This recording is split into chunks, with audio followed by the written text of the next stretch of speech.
What is sexual false consciousness? According to Karl Marx, the broad masses in capitalist societies are coerced by what he termed false consciousness. In this view, the exploited and disenfranchised internalize the worldview of the dominant class, even where this works to their detriment. Hence, the blue-collar masses in North America often vote Republican, even though this results in reduced life chances for people in their socio-economic bracket. Similarly, the British underclasses are often fanatical defenders of the social order, despite being firmly fixed at the bottom of it.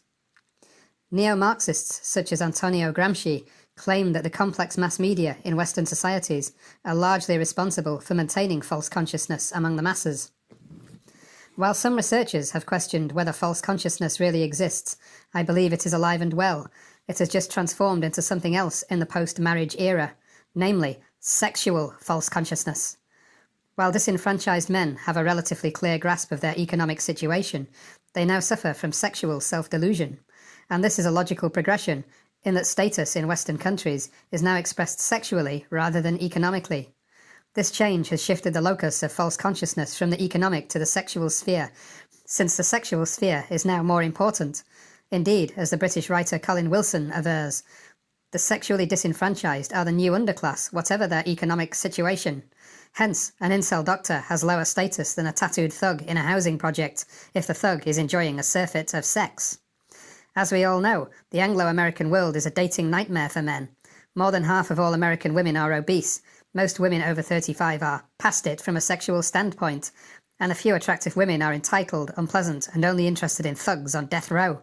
Men who want sex with a few eligible females have to work hard at it, study game, hit the gym, eat right, and as the guys at PUA hate argue, even all that effort guarantees nothing.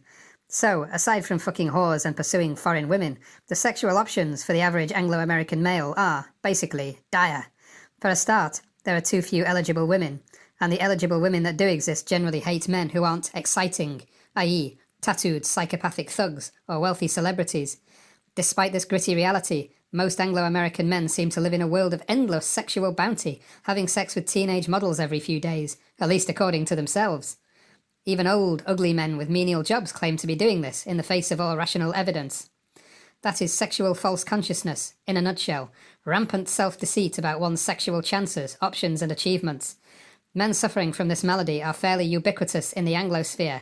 They are particularly common among the lower social strata, especially the type hitched to obnoxious land whales. If we examine their claims objectively, they have to be bullshit.